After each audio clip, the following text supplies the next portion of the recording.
விடுதலை போராட்டத்தின் தமிழ்நாட்டின் பங்கில் 4வது வீடியோவில் அடி எடுத்து வச்சிருக்கோம். 3 வீடியோ அற்புதமாக போட்டுட்டோம். ஸோ பக்காவான முறையில் டிஎன்பிஎஸ்சி குரூப் 1, குரூப் 2, குரூப் 4க்கான சிலபஸ் வைஸ் கிளாஸஸ் வந்து 1 by 1 பார்த்துட்டு இருக்கோம். அதன் அடிப்படையில் யூனிட் 6ல் நம்ம விடுதலை போராட்டத்தில் தமிழ்நாட்டின் பங்கில் 4வது வீடியோவில் அடி எடுத்து வச்சிருக்கோம். இந்த வீடியோவில் நம்ம பார்க்க போகிற நபர் யார் அப்படின்னு பார்த்தீங்கன்னா, ஸோ உங்களுக்கு தெரியும், சுப்பிரமணிய பாரதி அவர்கள். பாரதி அவர்கள் இங்கே விடுதலைக்காக என்னென்ன விஷயம் பண்ணார், சிலபஸில் என்னென்ன விஷயம் கேட்டிருக்காங்க, அதை மட்டும் தான் அந்த வீடியோவில் பார்க்க போகிறோம். பாரதியார் அவர்கள் எழுதின இலக்கிய நடைகள், அந்த விஷயம், பாடல்கள்னால் நம்ம இந்த கான்செப்டில் பார்க்கணுன்னு அவசியம் இல்லை. அப்போ விடுதலை போராட்டத்தில் பாரதி அவர்களின் பங்கு என்ன அப்படிங்கிறத அந்த வீடியோவில் பார்க்க போகிறோம். ஸோ ஆஸ் யூஷுவல் ஸ்கூல் புக்ஸில் இருக்கிறது மட்டும் இல்லாமல் ஸோ சிலபஸ் வைஸில் நம்ம குரூப் 1, குரூப் 2 ஸ்டாண்டர்டுக்கு என்னென்ன விஷயம் தேவையோ ஒட்டுமொத்தமாக தொகுத்து கொண்டு வந்திருக்கேன். வாங்க கிளாஸுக்குள்ளே போகலாம். ஸோ ஃபஸ்ட்டு நீங்கள் சுப்பிரமணிய பாரதி அவர்களை பற்றி தெரிஞ்சுக்கிறதுக்கு முன்பாக, சுப்பிரமணிய பாரதி ஏன் ஸ்பெஷல்?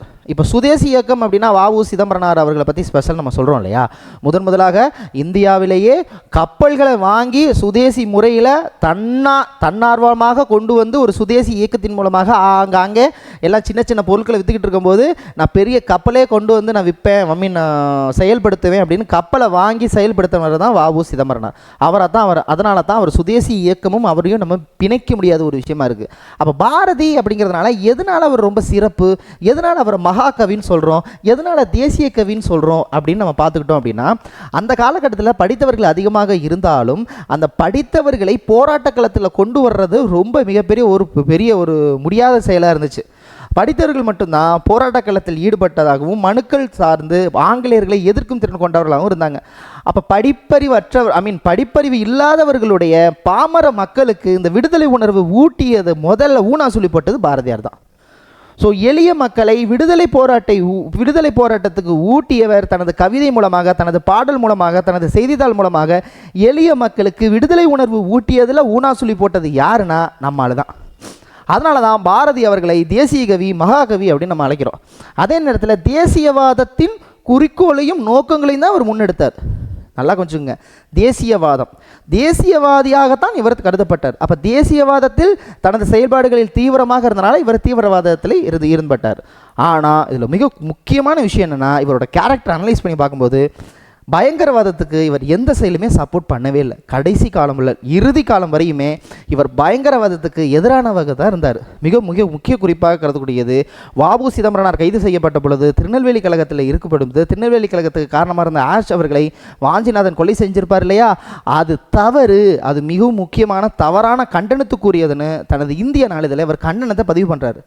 அப்போ பயங்கரவாதத்துக்கு எந்த நேரத்திலையுமே செவி கொடுக்காத ஒரு தலைவராகத்தான் சுப்பிரமணிய பாரதி அவர்கள் இருந்தாங்க. இப்போ பார்த்துடலாமா? இன்ட்ரோடக்ஷன் சூப்பராக சொல்லியாச்சு. இப்போ வாங்க கதைக்குள்ளே போகும். ஸோ ஃபஸ்ட்டு சுப்பிரமணிய பாரதி அவர்கள் எங்கே பிறக்கிறாரு அப்படின்னு பார்த்தீங்கன்னா, உங்களுக்கு கண்டிப்பாக தெரியும். எங்கே சின்ன வயசுலேருந்து இப்போ சிலதுனா 90s கிட்ஸுக்கு வந்து சிலது வந்து மனப்பாடம் மைண்ட்லேயே இருக்கும். இப்போ ஃபார் எக்ஸாம்பிள் நானாக சிலதெல்லாம் வரிசையாக சொல்லிக்கிட்டே இருப்பேன். என்ன சொல்லுவேன்னா, வானாகி மண்ணாகி வழியாகி ஒளியாகி ஊனாகி உயிராகி உண்மையுமாம் இன்மை, இது சொன்னோன்னா அப்படியே வந்துடும். அப்புறம் பதங்க மாதல் என்ன? பதங்க மாதல் என்பது திடப்பொருள், திரவ மாறாமல் நேரடியாக ஆவி நிலைக்கு, இந்த 5 மார்க் கொஸ்டின். அதே போல் பாரதியார் அப்படின்னு சொன்னால், பாரதியார் அவர்கள் 11/12/1882 பிறந்தார், எட்டயபுரத்தில் பிறந்தார். அதே தான் இப்போ சொல்ல போகிறேன். ஸோ திருநெல்வேலி மாவட்டத்தில் இருக்கக்கூடிய எட்டயபுரத்தில் டிசம்பர் 11 டிசம்பர் 11 1882 சின்னசாமி மற்றும் இலக்குமி அம்மையாருக்கு இவர் திருமகனாக பிறக்கிறார். சிறு வயதிலிருந்து இவரால் படிப்பு தொடர முடியவில்லை. சரி, இவர் சிறு வயதிலேயே கவிதை எழுதும் திறன் பெற்றவராக இருந்தார். இவரை பற்றி சொல்லணும்னா முற்போக்கு திறன்வாதியாக கருதப்பட்டார். ஸோ சிறந்த முற்போக்குவாதியாகவும் பழமைவாதத்தை சாடுபவராகவும் புரட்சிகரமான அரசியல் சமூக சிந்தனை கொண்டவராகவும் இவர் இருந்தார். சரிதானே? அப்பேற்பட்ட ஒரு நபர் எப்போ வந்து அரசியல் களத்துக்குள்ளே நுழையிறாரு அப்படின்னு நம்ம தெரிஞ்சுக்கணும். அதே நேரத்தில் இவருடைய திறமையின் கொண்டு இவர் படிப்பறிவை விட்டாலும் இவர் எடுக்கக்கூடிய அந்த விஷயம், இவரை தமிழாசிரியராக மதுரை சேதுபதி பள்ளியில் தமிழாசிரியராக சிறிது காலம் இவர் பணியாற்றி இருக்கிறாரு. ஸோ மதுரையில் தமிழாசிரியராக சிறிது காலம் பணியாற்றுகிறார். அதே நேரத்தில் இவருடைய பயணம், அரசியல் பயணம் எப்போ இருந்து ஆரம்பிக்குதுன்னா, இப்போ வ.உ.சி அவர்களை பற்றி நம்ம அவருடைய அரசியல் வாழ்க்கை எதில் இருந்து ஆரம்பிக்குது அப்படின்னு கேட்டிங்கன்னா சொல்லிடலாம். 1905 சுதேசி இயக்கம் எப்போ உருவாகுதோ அங்கிருந்து ஸோ வ.உ.சி அவர்களுடைய அரசியல் வாழ்க்கை ஆரம்பம். அதே போல தான் 1905 தான் இவருக்கும் ஆரம்பம். ஆனால் அந்த வருஷத்துக்கு முந்தின வருஷம் 1904 ஒரு பத்திரிகையில் இவர் துணை ஆசிரியராக போய் ஜாயின் பண்ணுறாரு. அந்த பத்திரிகையின் பெயர் தான் ஜி. சுப்பிரமணியம் அவர்கள் கொண்டு வந்த எனது சுதேசமித்திரன். சுதேசமித்திரன் என்ற இதழில் இவர் துணை ஆசிரியராக பணியாற்றியது 1904. புரியுதா? இதுதான் ஆரம்பம் அவருக்கு அரசியல் வாழ்க்கை. இவர் மொத்தமாக வாழ்க்கையில் இவர் என்னென்ன இதழில் பணியாற்றியிருக்காரு நம்ம தெரிஞ்சுக்கிறது ரொம்ப முக்கியம். இது வருஷம் இல்லாமல் மட்டும் புரிஞ்சுக்கோங்க. ஃபஸ்ட்டு அவர் இந்தியா அப்படிங்கிற ஒரு நாளிதழை உருவாக்குனார். பத்திரிகையை எப்பன்றது பின்னாடி சொல்லுவேன், இப்போதைக்கு அதை மட்டும் தெரிஞ்சுக்கோங்க. இந்தியா என்ற பத்திரிகை இதழ் சொல்லுவாங்க, தமிழ் வார இதழ். அந்த தமிழ் வார இதழின் ஆசிரியராக இருந்தார். முதலாக கருத்து படத்தை வெளியிட்டவர் வருதான். கார்ட்டூன், ஒரு படத்தின் வாயிலாக ஒரு விஷயத்தை மக்களுக்கு புரிய வைக்கிறது ஆரம்பம் வருதான். சரிங்களா? அடுத்து பக்கிம் சந்திர சட்டர்ஜி இருக்கார் இல்லையா, அவர் ஒரு வந்தே மாதரம்ங்கிற ஒரு பாடலை ஏற்றிருப்பார். அதை இவர் நம்மால் டிரான்ஸ்லேஷன் பண்ணியிருப்பார். பக்கிம் சந்திர சட்டர்ஜியின் வந்தே மாதரம் பாடலை தமிழில் மொழிபெயர்த்து சக்கரவர்த்தினி மாத இதழில் வெளியிட்டார். அப்போ சக்கரவர்த்தினி அப்படிங்கிறதும் இவர் கொண்டு வந்தது அப்படிங்கிற ஒரு வார இதழ். தேசிய கீதங்கள் என்று அழைக்கப்பட்ட தேசிய பாடல்களை எழுதினார். சுதேசமித்திரனில் இவர் உதவி ஆசிரியராக பணியாற்றினார். இந்த சுதேசமித்திரன் தான் 1904. அதே போல பாலபாரதம் என்ற ஆங்கில பத்திரிகையை வெளியிட்டார். Balabharatham, young India. ஓகேவா? இப்போதைக்கு இந்த லிஸ்டெல்லாம் ஞாபகத்தில் வச்சுக்கிட்டீங்கல்ல. இப்போ ஆங்காங்கே வரிசையாக பார்க்க போகிறோம். பார்த்தலாமா? ரொம்ப ரொம்ப இன்ட்ரெஸ்ட்டு. ஒரு வருஷத்தை மிஸ் பண்ணல. 1904 ஆரம்பித்து ஒவ்வொரு வருஷமும் ஒவ்வொரு இன்சிடென்ட்டு பார்த்தலாமா? எஸ், இன்ட்ரெஸ்டிங்காக இருக்கக்கூடிய ஃபஸ்ட்டு சாப்டர் என்ன, ஃபஸ்ட் டாபிக் என்ன அப்படின்னா, ஃபஸ்ட்டு நம்ம போக வருஷம் 1904. நான் ஆல்ரெடி சொல்லிட்டேன். 1904 தான் இவர் சுதேசமித்திரன் பத்திரிகையில் துணை ஆசிரியராக இவர் பணிபுரிகிறாரு. 1904 பணியாற்றியவர். 1905 வங்கப்பிரிவினை நடைபெறுது. வங்கப்பிரிவினையில் இவர் வங்கப்பிரிவினை எதிர்த்து சொற்பொழிவு ஆற்றுறாரு. சென்னை கடற்கரையில் சொற்பொழிவு ஆற்றுறாரு. முதலாக இவருடைய சொற்பொழிவை பார்த்து எல்லாரும் ஆணும் வாயப்பிழந்தாங்க.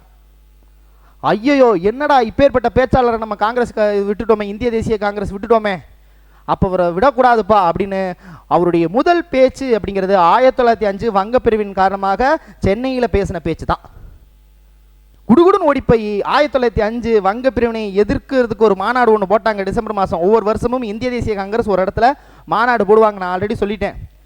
1905 வங்க பிரிவினை வந்தது. அதன் கண்டனத்தை தெரிவிக்கும் பொருட்டு அந்த கண்டனத்துக்குரியான மிக முக்கியமான ஒரு செஷன் கூட்டம் எங்கே நடக்குது? பனாரஸ் நடக்குது. பனாரஸ்ன்னு சொல்லலாம், வாரணாசின்னு சொல்லலாம், காசின்னு சொல்லலாம், மறந்துடாதீங்க. பனாரஸும் சரி, வாரணாசியும் சரி, காசியும் சரி, எல்லாமே ஒரு இடம் தான். அப்போ 1905 டிசம்பர் மாதம் காசிக்கு குடுகுடுன்னு ஒரு கூட்டிகிட்டு ஓடி போயிடுறாங்க இங்கே கூட்டத்துக்கு. அப்போ 1905 பாரதி அரசியல் மேடையில் ஏறினார். வங்கத்தை இரு மாநிலமாக பிரிப்பதற்கு ஆங்கிலேய அரசு செய்து வந்த எதிர்ப்பு நாடெங்கும் கிளர்ச்சிகளாக தோன்றியது. இதனால் கொண்டு வந்த மாநாடு தான் காசி, பனாரஸ். ஸோ 1905 வங்க பிரிவினை பேசுகிறாருன்னு சொன்னால் 1905 டிசம்பர் மாதம் இவர் காசியில் நடைபெற்ற காங்கிரஸ் மாநாட்டில் இவர் பேசுகிறார். நல்லா மறந்துடக்கூடாதுங்க. ஃபஸ்ட்டு 1905 வங்க பிரிவினையில் இவர் முதல்ல பேசுகிறாரு. அவர் அப்படியே கூட்டிகிட்டு டிசம்பர் மாதம் பனாரஸுக்கு ஓடி போயிட்டாங்க. மறந்துடவே கூடாது, பனாரஸ். சரிங்களா? பனாரஸுக்கு அங்கே போகிறவர் 1905. அங்கே யார் சார்? அங்கே அப்போதைக்கு நான் ஒவ்வொரு முறையும் சொல்லும் போதும் அதோட தலைவர் சொல்லிடுவேன். அப்போ 1905, இப்போ 1906 போன வீடியோவில் பார்த்தேன். அங்கங்கே இன்செர்ட் பண்ணிக்கிட்டே இருக்கேன்.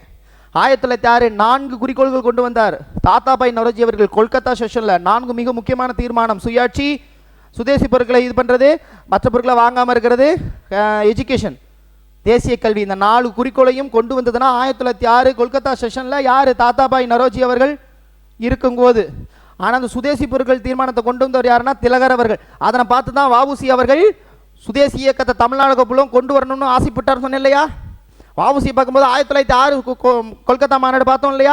அப்போ இங்கே 1905 பனாரஸ் மாநாடு பார்க்க போகிறோம். 1905 பனாரஸ் மாநாடு யார் கலந்துக்கிட்டா? பாரதியார் கலந்துக்கிட்டார். 1906 கலந்துக்கிட்டாரு.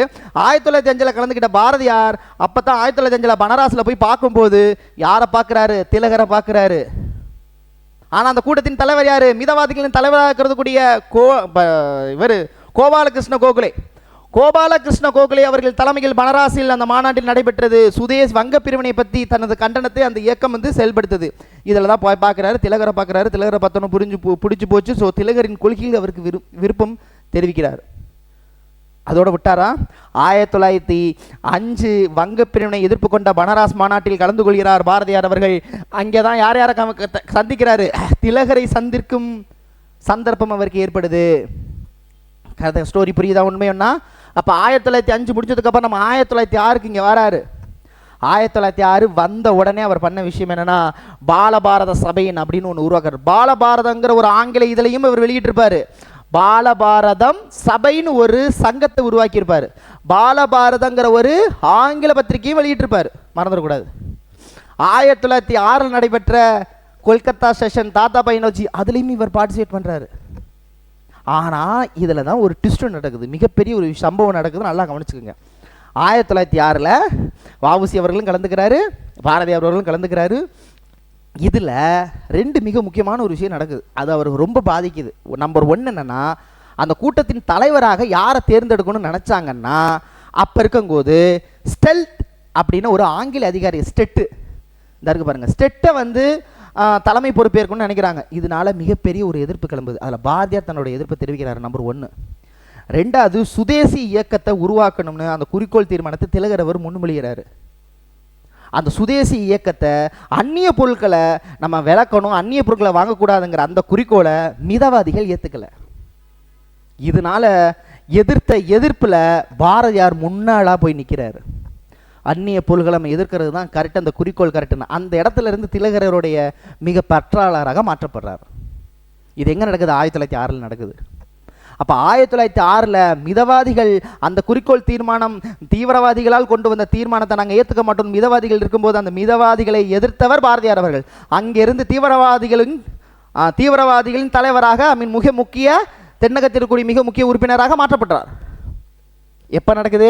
1906 நடக்குது. இதை தான் அதில் சொல்லியிருப்பேன். ஸ்டெட்டை நியமிக்கணும்னு சொல்லும்போது எதிர்க்கிறாரு, மிதவாதிகளையும் குறிக்கோள் தீர்மானத்தை, அந்நிய பொருட்களை எதுக்குங்க வெறுத்துக்கிட்டு நம்ம மனுக்களை மட்டும் கொடுப்போங்க, நம்ம பாட்டுக்கு இருந்துட்டு மனுக்கள் மூலமாக நம்ம பொருளை எதுக்குங்க அவங்களோட பொருளை நம்ம வாங்க வேணான்னு எதிர்க்கணும், அது தேவையில்லாத வேணுங்கன்னு மிதவாதிகள் சொல்லும்போது, கிடையாது தீவிரவாதிகள் கொண்டு வந்த அந்த குறிக்கோள் கரெக்டு அப்படின்னு பாலகங்காதர திலகருடைய அவருடைய தொண்டராக அப்படியே பின்னாடி வராரு. இதன் மூலமாக 1906 மிக முக்கியமாக அவர் அங்கே பங்கெடுக்கிறார். அப்போ 1907 நடக்குது. 1906 முதல்ல பிரச்சனை நடக்க வேண்டியது. உண்மையாக சொல்லப்போனால் 1906 மிதவாதிகளுக்கு தீவிரவாதிக்கும் சண்டை வரப்போகுது. எதனால? யார் தலைவர்னு இருக்கிறதுனால. ஸ்டெட்டுக்கே ஏகப்பட்ட பிரச்சனை. மிதவாதிகள் என்ன சொல்கிறாங்க, இந்த சைடு ஒருத்தர் இது பண்ணணும்.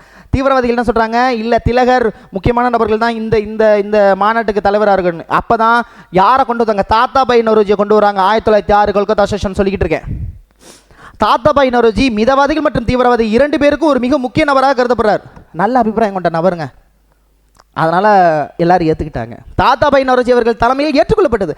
தாத்தாபாய் நௌரோஜி இருந்ததுனால தான், வா உங்களுக்கு என்ன சுயாட்சி, அதையும் ஒரு குறிக்கோள் எடுப்போம், வா உங்களுக்கு என்ன சுதேசி, வாரம் அது ஒரு குறிக்கோள் எடுப்போம், அந்நிய பொருட்கள் வாங்க அது குறிக்கோளாக இருப்போம். 4 மிக முக்கியமான ரெசல்யூஷன் எடுத்தாச்சு. 1906 கொல்கத்தா செஷன் முடிச்சு விட்டார். அதுக்கப்புறம் 1907 பிரச்சனை நடக்க போதுன்னு எல்லாருக்கும் தெரிஞ்சு போச்சு. இதில் தாத்தாபாய் நௌரோஜியை உள்ளே விட்டோம், அதனால் எல்லோரும் ஏற்றுக்கிட்டாங்க. அடுத்த வருஷம் யாரப்பா போஸ்டிங்கில் போகிறது, தீவிரவாத இயக்கத்திலோட தலைவரா இல்லை மிதவாத தலைவர், பெரிய பிரச்சனை ஆக போதும் தெரிஞ்சு 1906 நான் வஉசி இருக்கும்போது சொல்கிறேன், 1906 கூட்டத்தில் தீவிரவாதிகள் இருக்கக்கூடிய உறுப்பினர்கள் அதிகபட்சமாக இருக்கணும்னு அரவிந்த் கோஷ் அவர்கள் தந்திய போட்டதை எடுத்து வஉசி பாரதியார் எல்லாம் சேர்ந்து 30 பேர் கொண்ட நபர்களை இங்கேருந்து சூரத்துக்கு கொண்டு போனார். 1907 சூரத் மாநாடு. 1907 சூரத். ஆனால் 1907 சூரத் மாநாடுக்கு முன்பாகவே நம்ம பாரதி என்ன பண்ணார், அங்கே விஜயவாடாவுக்கு சென்ற பிபின் சந்திரபால் அவர்களே, விஜயவாடா வரைக்கும் வந்துட்டீங்க, அப்படியே சென்னைக்கு வந்துட்டீங்கன்னா நம்ம தேசியவாதிகளை பற்றி உறுப்பினர்கள் சேர்க்கையை அதிகப்படுத்த முடியும்னு நினச்சார். புரியுதா? அப்போ விஜயவாடாவுக்கு போனவரை பிபின் சந்திரபாலை குடுகுடுன்னு கூட்டி வந்து சென்னை மாகாணத்தில் மிக முக்கியமான 5 இடத்துல பேச்சுவார்த்தை நடக்கிறார். இதெல்லாம் ஒரு ஒரு எப்படி சொல்கிறது, ஒரு மிகப்பெரிய ஒரு நோக்கம், மாஸ்டர் பிளான். 1907 மிதவாதிகள் தீவிரவாதிகள் பிரியும் பொழுது தீவிரவாத இயக்கத்தில் சென்னை மாகாணத்தில் அதிகபட்ச உறுப்பினர்கள் வேணும்னு நினச்ச அவர் 1907 சூரத் பிளவு நடப்பதற்கு முன்பாகவே சென்னை மாகாணத்தில் பிபின் சந்திரபால் அவர்கள் 5 இடத்துல பேச வச்சுட்டாங்க. அப்போ பிரிய போதுன்னு அவங்களுக்கு முன்னாடி தெரிஞ்சு போச்சு. அதே நேரத்தில் 1907 மிக முக்கியமான தீவிரவாத தலைவர் ஒருத்தர் கைது செய்யப்படுறார். அந்த கைதை சார்ந்து இவர் எதிர்ப்பாக எழுதுறார். யார்? பாரதி அவர்கள். 1907 லாலா லஜபதி ராய் அவர்கள் கைது செய்யப்படுவார். இதனையும் அவர் எதிர்ப்பார். இதெல்லாமே 1907 நடக்குது. 1907 லாலா லஜபதி ராய் அவர்கள் கைது செய்யப்படுறதை பொறுத்து அவர் அந்த வாக்கியம் ரொம்ப முக்கியம். லஜபதி ராய் துதி, லஜபதி ராய் பிரபாவம் அப்படின்னு கவிதை எழுதுறாரு. எந்த ஒரு கண்டனத்தையும் இவர் தெரிவிக்காமல் இருந்ததே கிடையாது. லாலா லஜபதி ராய் கைது செய்யப்படுற 1907 லாலா லஜபதி ராய் அவர்களை சார்ந்து அவரை பாராட்டி தனது இதழில் வெளியிடுறாரு. இப்போ இந்த இடத்துல தான் 1907 கடைசிலாம் சொன்னேன்ல சூரத் மாநாடு நடக்குது, பிரிகிறாங்க. திலகர் மற்றும் அரவிந்த் கோஷுடன் சேர்ந்து சுயராஜ்யத்திற்கு செயல்படுறாரு. அதே 1907 வந்தவர் பார்த்தாரு, நம்ம சுதேசி இயக்கம்னு ஒன்று உருவாக்குறோம், அதில் தான் கலந்துக்க போகிறோம் 1907. இப்போ நம்ம என்ன பண்ணிக்கிட்டு இருக்கோம், நம்ம இப்போ சுதேசமித்திரன் அப்படிங்கிற இதில் வந்து துணை ஆசிரியராக பணியாற்றியிருக்கோம். ஆனால் நமது நோக்கம் பெருசாக இருக்குது. நமது இருக்கக்கூடிய சிந்தனை எல்லாமே துணை ஆசிரியராக இருந்து செயல்படுத்த முடியுமானா முடியாது. புதுசாக ஒரு நாளிதழை உருவாக்குவோம் அப்படின்னு ஆரம்பித்தது தான் 1907 வந்த உடனே தமிழ் வார பத்திரிகையான இந்தியா அப்படின்னு ஒரு விஷயத்தை உருவாக்குறாரு. இந்தியாங்கிற தமிழ் வார பத்திரிகையும் பாலபாரதம் என்ற ஆங்கில பத்திரிகையும் வெளியிட்டார். பாலபாரத சபை. அப்போ அது 1907 தான் சூரத் பிளவு நடக்கிறதுக்கு அப்புறம் தான் இவர் தனியாக சொந்தமாக ஒரு பத்திரிகை உருவாக்குறார். தமிழ் பத்திரிகையும் ஆங்கில பத்திரிகையும் வார இதழ். இப்போ புரியுதா பாயிண்ட்டு? அப்போ 1904 சுதேசமித்திரன் துணை ஆசிரியராக பணியாற்றியவர் 1907 இந்தியாங்கிற ஒரு வார பத்திரிகையை உருவாக்குறாரு. 1904, 1905, 1906, 1907, 1908 சென்னையில் மாபெரும் கூட்டத்தை நடத்தி ஒவ்வொரு கூட்டமும் நடத்த ஆரம்பிச்சிட்டார். அப்போதைக்கு வந்து லட்சுமண ஐயா அப்படின்னு ஒரு சுதந்திர போராட்ட தியாகி சிறையில் இருந்து விடுபட்டிருப்பார்.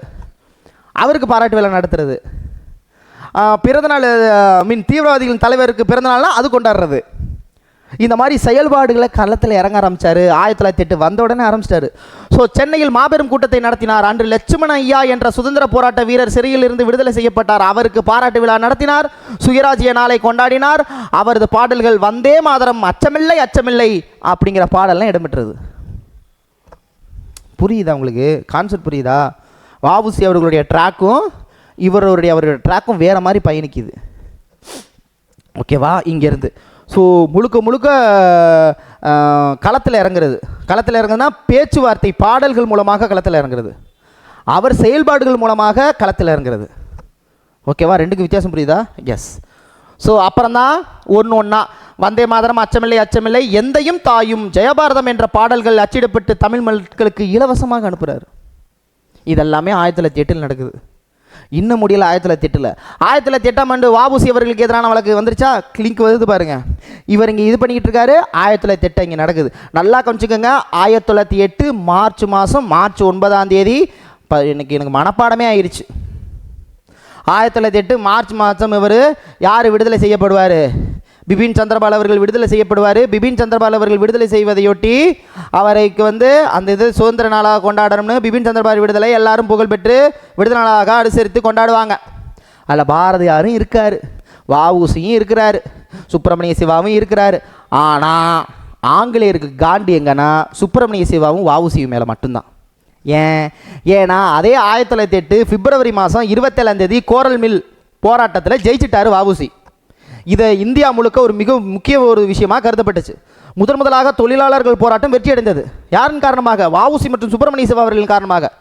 அப்போ ஆங்கிலேயர் நடத்தின அந்த ஒரு தொழிற்சாலையை இழுத்து மூடாமல் வெற்றி அடைஞ்சிட்டானே, அவங்க கேட்குற சம்பளத்தை கொடுக்குற வேண்டிய இதுவாக போயிருச்சு, நேர வேலையை குறைப்பதாக போயிருச்சு. அதனால் டென்ஷனான ஆஷ் என்பவர் இவரை ஒன்றும் பண்ணலை, சுப்பிரமணிய சிவாவையும் அவரையும் கைது செய்கிறாங்க. எப்போ? மார்ச் 13 திருநெல்வேலி கழகம் வெடிக்குது. திருநெல்வேலி கழகத்தில் என்ன பண்ணுறாங்க? இதை அடக்கிறதுக்காக ஆஷும் வஞ்சியும் என்ன பண்ணுறாங்க? 4 பேரை கொண்டுடுறாங்க. உடனே இவங்களுக்கு என்ன தண்டனை கொடுக்கப்படுது? இரட்டை ஆயுள் தண்டனை, அவருக்கு 10 ஆண்டு சிறை. இதனை தனது நாளிதழில் அடித்து நவுத்தி தெரிவிக்க விடுறாரு. இந்திய நாளிதழில் ஆங்கிலேயர்கள் பண்ண அக்கிரமத்தை வெளியிடுறார். அதே நேரத்தில் இவருக்கு யாருக்கு? வஉசி அவர்களுக்கு எதிராக சாட்சி சொல்லுவார்னு இவரை இது பண்ணால் அவர் ஆதரவாக சாட்சி சொல்கிறார். யாருக்கு? வஉ சிதம்பரனாருக்கு. அதே நேரத்தில் வெளியில் வந்தவர் இந்திய நாளிதழில் விடுவாங்களா? அவரை கைது செய்யுங்கன்னு ஒரு நோக்கத்தை போட்டு விட்டுறாங்க. இந்த கைதிலிருந்து தப்பிக்க பாரதியார் அவர்கள் எங்கு செல்றாருன்னா புதுச்சேரிக்கு செல்றார். அப்போ சென்றவர் எப்படியே 1908 சென்றவர். முதலாம் உலகப் போர் முடிவதற்கு அப்புறம் வருவார். முதலாம் உலகப் போர் எப்போ சார் முடியுது? 1918.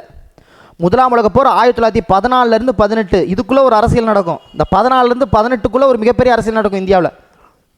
அப்போ 1918 தான் அவர் வர்றார். எங்கே? பாரதியார் அவர்கள் புதுச்சேரியிலேருந்து வருவார். அந்த இடைப்பட்ட காலகட்டத்தில் அவர் புதுச்சேரியில் இருந்து அவர் பண்ண விஷயம்தான் மிகப்பெரிய விஷயமா கருதப்படுது. அப்போ ஏன் அப்படி பண்ணார்? போன உடனே இவங்க என்ன பண்ணிட்டாங்க, 1908 போனாரா, 1909 இவரை காணாமல் போயிட்டாரா, புதுச்சேரி ஓடிட்டாரா, பரவாயில்ல, அவர் நடத்தி வந்த இதில் தடை செய்யி, அவர் நடத்தி வந்த எல்லா இதிலையும் தடை செஞ்சாங்க. அடுத்த வருஷமே 1909ஆம் ஆண்டு ஆங்கில அரசு பாரதியாரின் படைப்புகளுக்கு தடை விதித்தது. நீ தடை வச்சா என்ன, நான் தான் இங்கே இருக்கேனே, பிரெஞ்சுக்காரங்கள் ஆதிக்கத்தில் இருக்கக்கூடிய புதுச்சேரியில் இருக்கேனே, இங்கேருந்து நான் அச்சடித்து அனுப்புவேன், என்ன பண்ணுவேன் அப்படின்னு 1910 காந்தி, அதாவது அங்கேருந்து தனது பத்திரிகை வெளியிட்டு தான் இருந்தார். 1909 நீ தடை விடிச்சாலும் புதுச்சேரியிலேருந்து நான் எல்லா வேலையும் பண்ணுவேன். புதுச்சேரி இங்கே வந்திருப்பார், இங்கே போட்டிருப்பாங்க பாருங்கள். பாண்டிச்சேரியில் தங்கியிருந்த காலத்தில் அரவிந்தர், புரட்சி கவிஞர் பாரதிதாசன், சுத்தானந்த பாரதி ஆகியோருடன் தொடர்பில் இருந்தார், நட்புறவில் இருந்தார். பாண்டிச்சேரியில் தான் இருந்தார். தென்னாப்பிரிக்க போராட்டம் இங்கே நடந்துக்கிட்டு இருக்கு. காந்திஜி இங்கே வரல. முதலாக தனது பத்திரிகையில், இந்தியா என்ற பத்திரிகையில், காந்தி என்ற ஒரு நபர் இங்கே உங்களை நமக்கு விடுதலை கொடுப்பதற்காக வாராருன்னு முன்கூட்டியே காந்தி அப்படிங்கிற ஒரு நபர் இங்கே வரப்போகிறார், அவர் நமக்கு விடுதலை வாங்கி தரப்போகிறார், மிகப்பெரிய ஒரு அகிம்சைவாதி வரப்போகிறார்னா காந்தியோட வருகையை பற்றி முன்பாகவே சொன்னவர் பாரதியார் அவர்கள். எப்போ? 1910. அப்போ அவர் தென்னாப்பிரிக்காவில் இருக்கார். அப்போ 1910 காந்தியை தமிழ் மக்களுக்கு அறிமுகம் செய்து வைத்தார். தனது இந்திய பத்திரிகையில் காந்தியாரை பசுவாக படம் போட்டு எல்லாருக்கும் அறிமுகப்படுத்தினார். அப்போ காந்தி அறிமுகப்படுத்தினது 1910. வருஷம் சொல்லிக்கிட்டு இருக்கேன், 1904 சொல்லிக்கிட்டு இருக்கேன். மறக்கவே மாட்டேன், நான் மறக்க மாட்டேன், உங்களையும் மறக்க விட மாட்டேன், மறக்காதீங்க. 1904 5, 6, 7, 8, 9, 1910 வரைக்கும் இருக்கிறோம். ஸோ 1910 முடிஞ்சதுக்கப்புறம் நேராக கடைசியாக இறுதியாக தலைவரை என்றும் எழுதினார். அப்போது காந்திய தென்னாப்பிரிக்காவில் போராட்டத்தில் இருந்தார். சரியா? இப்போ அடுத்த விஷயம் என்னென்னா, நல்லா கவனிச்சுக்கணும். 1918 வாக்கில் முதல் உலக போர் முடியுது. இவர் வில்லியனூர் வழியாக கடலூருக்கு வர, வில்லியனூர்லேயே பிடிச்சிருவாங்க, கடலூர் சிறையில் அடைச்சிடுவாங்க. நீ எத்தனை வருஷம் போனாலும் இங்கேருந்து தப்பிச்சு தானே போனேன், கடலூருக்கு வந்தோன்னே அரெஸ்ட் பண்ணிடுவாங்க. ஆனால் இங்கே இருக்கக்கூடிய தலைவர்களுடைய ஊந்துதோல் காரணமாக இவர் விடுதலை செய்யப்படுகிறார். அதுதான் ரொம்ப முக்கியம். ஸோ 1919 மார்ச் மாதம் அதோட விடுதலை செய்யப்பட்டிருப்பார். அதே கைது செய்யப்பட்டமானால் 3 வார காவலுக்கு பிறகு இவர் விடுதலை செய்யப்படுறார். இங்கே இருக்கக்கூடிய தலைவர்கள் நிறைய பேர் ப்ரெஷர் கொடுத்து ஃபாலோ பண்ணுவாங்க. இப்போ இதே இந்த இடத்துல சொல்கிறேன்னா, 1918 இந்த ரீஜனில் யூஎஸ்ஆவை கம்பேர் பண்ணுவோமே, 1912 ரிலீஸ் ஆகிறது, நவம்பர் மாதம், ஞாபகம் இருக்குன்னு நினைக்கிறேன். 1912 அவர் ரிலீஸ் ஆகிறாரு. சரிங்களா? இதற்கிடையில் 1911 ஆஸ் கொலை வழக்கு நடக்கும். அதுக்கு இவர் எதிர்ப்பு தெரிவிக்கிறார். பயங்கரவாதத்துக்கு என்றும் இவர் சப்போர்ட் பண்ணவே இல்லை அப்படின்னு தான் அழுத்தி சொல்கிறேன் நான். புரியுதுங்களா? இப்போ ரவுலட் சட்டத்தை எதிர்த்து அவரும் பேசுகிறாரு, இவரும் பேசுகிறாரு. வஉசி ரவுலட் சட்டத்தை எதிர்த்து பேசுகிறாரு, ஆனால் ஒத்துழையாமை இயக்கத்துக்கு வஉசி அவர்கள் சப்போர்ட் பண்ணலை. அழுத்தி சொன்னேன். இவர் ரவுலட் சட்டத்தை எதிர்த்து வாராரு பார்த்தீங்களா காந்திஜி. அப்போ தான் ஃபஸ்ட் டைம் காந்திஜியை பார்க்குறாரு. யார்? பாரதி அவர்கள் எப்பொழுது காந்திஜியை பார்த்தாருன்னா, ரவுலட் சட்டத்தை எதிர்த்து இங்கே சொற்பொழிவாற்று வரும்பொழுது தான் காந்திஜி அவர்களை முதல்ல பார்க்குறாரு. யார்? பாரதியார்.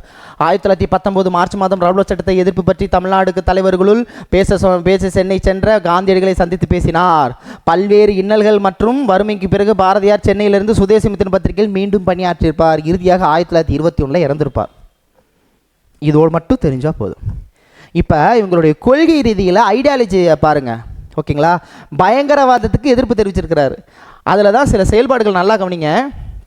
இதில் சூரத் காங்கிரஸ் மாநாடு இருக்குது பார்த்தீங்களா, அதில் பிரச்சனை வந்துருச்சு இல்லையா, அதையும் இவர் விட்டு வைக்கல. எப்படி எழுதியிருக்காரு பாருங்க. எங்கள் காங்கிரஸ் யாத்திரை என்ற நூல் ஒன்றை வெளியிட்டார். எங்கள் காங்கிரஸ் யாத்திரை அப்படின்னு ஒரு நூல் வெளியிடுறாரு. 1907 சூரத் பிளவு இருக்கு இல்லையா, அதை பற்றி. அந்த நூலோட பேர் என்ன? எங்கள் காங்கிரஸ் யாத்திரை. புதிய கட்சியினர் கோட்பாடு, அந்த சூரத் பிளவின் போல தீவிரவாத இயக்கம் உருவாக்குனுச்சு இல்லையா, அதுதான் புதிய கட்சியினர் கோட்பாடு என்ற திலகரின் ஆங்கில சொற்பொழிவை தமிழில் மொழிபெயர்த்தார். அதே நேரத்தில் இடையில் இந்த கோரல் மில் போராட்டம், அதுக்கப்புறம் இந்த திருநெல்வேலி கழகத்துக்கு முன்பாக என்ன பண்ணியிருப்பார், நம்ம கலெக்டர் இருக்கார் இல்லையா, அவர் போய் இவர் மிரட்டுவார்னு சொன்னேன். அதெல்லாம் சொன்னேன் நான் போன வீடியோவில். அதாவது கோரல் மில் நிலையத்தில் இந்த மாதிரி பண்ணுறது சரியில்லை, இதுக்கெல்லாம் நீ பின்விளைவுகள் ரொம்ப மோசமாக இருக்கும் அப்படிங்கிற மாதிரி திருநெல்வேலி கலெக்டர் மிரட்டல் விடுவார். ஆஃபீஸ் கூட்டிகிட்டு வந்து வாவு சிதம்பரனாரை. இந்த விஷயத்தையும் இவர் மென்ஷன் பண்ணியிருக்கிறாரு. எப்படி தோரணையில் மென்ஷன் பண்ணியிருக்கா பாருங்க. தீவிரவாத கட்சியின் தென்னக செயலாளரான வாவுசி தீவிர பிரச்சாரத்திலும் போராட்டத்திலும் ஈடுபட்டிருந்த போது அவரின் அழைப்பின் பேரில் நெல்லை கலெக்டரும் கூப்பிடுவார், அவரும் கூப்பிடுவார். இவர் மென்ஷன் பண்ணுறது நெல்லை கலெக்டர் விஞ்சு ஈடுபட்டதை எடுத்து அதை சந்தித்ததை எப்படி சொல்கிறாரு? தேசபக்தனுக்கு ஆங்கிலேயன் சொன்னது, ஆங்கிலேயனுக்கு தேசபக்தன் சொன்னது அப்படின்னு ஒரு விஷயத்த சொல்கிறார். அங்கே என்ன நடந்திருக்கும்? ஆங்கிலேயனுக்கு தேசபக்தன் என்ன சொன்னார், தேசபக்தனுக்கு ஆங்கிலேயன் என்ன சொன்னது என்ற தலைப்பில் இவர் பாடினார். கடைசியாக நான் சொன்ன அந்த ஆஷ் கொலை வழக்கில் இவர் என்ன சொல்கிறாருன்னா, இது ஒரு துரதிர்ஷ்டமான ஒரு சம்பவம், எதிர்பாராத விபத்து என்று வர்ணித்தார். ஆஷ் கொலையை வன்மையாக கண்டித்து அவர் எழுதினார். அப்போ இறுதியில் அவர் என்ன சொல்ல வர்றனா, மிதவாதியில் இருந்து தீவிரவாதியான பாரதியார் அவர்கள் பயங்கரவாதியாக மாறக்கூடாது என்பதற்காக அவர் என்னவாதியாக மாறுகிறார்? அகிம்சைவாதியாக கடைசியில் மாறியிருக்கிறதாக சொல்கிறாங்க. பாயிண்ட் புரியுதா? அதான் கடைசி பாயிண்ட். இவரோட ஃபுல் டோட்டலாக சொல்லணும், மிதவாதியான பாரதி தீவிரவாதியாக மாறி பயங்கரவாதி புரட்சி வழியை தவிர்த்து அகிம்சவாதியாக ஆறினார். தன் வாழ்நாள் முழுவதும் பயங்கரவாத செயலுக்கு இடமளிக்க கூடாது என்பதில் தெளிவாக இருந்தார் பாரதி அவர்கள்.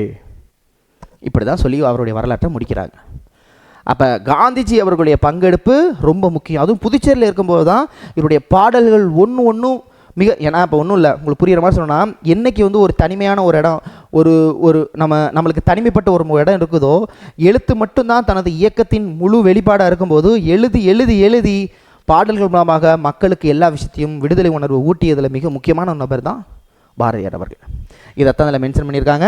ஸோ சுதேசி இயக்க தலைவர்கள் மீது கொண்டுள்ள அடக்குமுறையில் சுதேசி இயக்கத்துக்கு ஒரு முடிவு கொண்டு வந்தது. அதே கணம் தலைவர்கள் இல்லாத சூழ்நிலையில் போராட்டக்காரர்கள் புரட்சிகரவாதெல்லாம் மாறினார்கள். அதான் நம்ம லாஸ்ட் வீடியோவில் பார்த்தோம்ல, இந்தியன் ஹவுஸ், அதுதான் அதில் சொல்லியிருக்காங்க. பாரிஸ் மற்றும் லண்டனில் இந்தியன் ஹவுஸ் அப்படிங்கிற இடத்தில் வழங்கப்பட்டது. தலைவர்களே இல்லை. அப்போ இதிலேருந்து என்ன தெரியுதுன்னா, அப்போ 1905 கொண்ட வங்க பிரிவினை சுதேசி இயக்கமாக மாறி பயங்கரவாத இயக்கமாக மாறிடுச்சு. அப்போ தலைவர்கள் இல்லாத ஒரு சூழல் இங்கே நிலவுது. அப்போ அங்கங்கே எல்லாம் ஸ்ப்ளிட் ஆகி ஒரு தேசியவாதத்தை முன்னெடுப்பதற்கு வழி இல்லாமல் போனது. அதனால தான் பின்னால் உருவானுச்சு தன்னாட்சி இயக்கம். அதுவும் எது வரைக்கும் செயல்பட்டுச்சு? காந்திஜி அவர்களுடைய கொள்கைகள், காந்திஜி அவர்கள் தேச தலைவர்களாக இங்கே உருவெடுக்கிற வரைக்கும் தன்னாட்சி இயக்கம் செயல்பாட்டு. அதுக்கப்புறம் அதோடு முடிஞ்சு போச்சு. அப்போ தலைவர்கள் இல்லாத சூழலில் ஒரு ஒரு ஒரு ஒரு இயக்கம் வேண்டும் என்பதற்காக உருவாக்கப்பட்டது தான் தன்னாட்சி இயக்கமாக கருதப்படுது. ஆனால் இந்த தன்னாட்சி இயக்கத்தை திலகர் ஆதரித்தார், வஉசி எதிர்த்தார். தன்னாட்சி இயக்கத்தை கொண்டு வந்த அன்னி பெசன்ட் அம்மையாரை முழுமையாக எதிர்த்தார் யார்? வஉசி அவர்கள். ஏன் எதிர்த்தார்? எப்போ 1914 இருந்து 1918 வரைக்கும் முதல் சுதந்திர போராட்டத்தில் இந்தியர்களை பங்கு பெற வைக்கணும் தானே நீ இவ்வளோ வேலை பண்ணுற அப்படின்னு அவர் நம்பினார். அதனால் அன்னி பெசன்ட் அம்மையாரை அவர் எதிர்த்தார். கான்செப்ட் புரியுதா? 1919 ரவுலட் சட்டத்துக்கு எதிராக அவர் இருக்கிறார் வஉசி. ஆனால் ஒத்துழையாமை இயக்கத்துக்கு வஉசி சப்போர்ட் பண்ணல. ஆனால் இங்கே இவர் காந்தியவாதியாகவே மாறிடுவார், அகிம்சைவாதியாக மாறிடுவார். யார்? பாரதியார் 1921 இறந்துருவார். இவர் 1900 ஒத்துழையாமை இயக்கம் 1921 இவர் இறந்துருவார். நான் சொல்கிற பாயிண்ட் புரியுதா? ரெண்டு பேர் கூடிய வித்தியாசம் புரியுதானே? அம்புடுத்தான். இதில் போட்டு நீங்கள் குழப்பிக்கிறதுக்கு ஒன்றுமே இல்லை, பார்ட்டாக பிரித்து கொடுத்தாச்சு. இறுதியாக கடைசியாக நீங்கள் என்ன தெரிஞ்சுக்கணும் அப்படின்னா, இப்போ நம்ம அந்த பார்த்த 4 செக்ஷனை மட்டும் நான் உங்களுக்கு ஞாபகப்படுத்திடுறேன், குழப்பிக்குவீங்க. நம்பர் 1, 1905 வங்கப்பிரிவினை கொண்டு வரப்பட்டது. இந்த வங்கப்பிரிவினை கொண்டு வரதை பற்றி இதற்கு எதிர்ப்பு தெரிவிக்கும் பொருட்டு இந்த வங்கப்பிரிவினைக்கு எதிராக ஒரு தீர்மானம் கொண்டு வரும் பொருட்டு இருக்கக்கூடிய முக்கியமான செஷன் பனாரஸ் செஷன். யார் தலைவர்? கோபாலகிருஷ்ண கோகலே. யார் பார்ட்டிசிபேட் பண்ணால்? பாரதி பார்ட்டிசிபேட் பண்ணார். 1905. 1906 மிதவாதிகள் தீவிரவாதிகள் சண்டை வர்றதா இருந்துச்சு. ஆனால் தாத்தாபாய் நரோஜி அவர்கள் தலைவராக இருந்ததுனால 2 பேருக்கும் சண்டை வராமல் இருந்தது. இந்த 1906 தாத்தாபாய் நரோஜினால் 4 மிக முக்கியமான தீர்மானங்கள் கொண்டு வரப்பட்டது. புரியுதா? இந்த இடத்துல வஉசியும் சரி பாரதியாரும் எல்லாரும் இங்கே கலந்துக்கிட்டாங்க. இது எங்கே நடந்துச்சு? கல்கத்தாவில் நடந்துச்சு. 4 வகையான தீர்மானங்கள், மறந்துடக்கூடாது. அடுத்து சூரத் பிளவு 1907. யார் தலைவராக இருந்தார்னா? ராஜ்பிகாரி கோஷ். இதில் தான் பிரச்சனை வெட்டிக்குது. வெடிச்சிருச்சு. மிதவாதிகள் தீவிரவாதிகள் ரெண்டாக பிரிகிறாங்க. அந்த கூட்டம் பாதியிலே நிறுத்தப்படுகிறது. அப்போ ராஜ் பிகாரி கோஷ் வருத்தப்படுவாரா இல்லையா? அதனால் அடுத்த வருஷமும் அவர் தான் தலைவராக இருந்தார். ஸோ 1908 ராஜ் பிகாரி கோஷ் தான் தலைவர். ஆனால் எங்கே நடந்துச்சு? சென்னையில் நடந்துச்சு. இதை மட்டும் மைண்டில் வச்சுக்கணும். அப்போ 1905, 1906, 1907, 1908 இந்திய தேசிய காங்கிரஸ் முடிஞ்சு போச்சு. மீண்டும் சந்திக்கலாம். சந்திக்க வரை உங்களுக்கு விடைபெறுவது உங்கள் அன்பு சகன் கார்த்திக். நன்றி, வணக்கம்.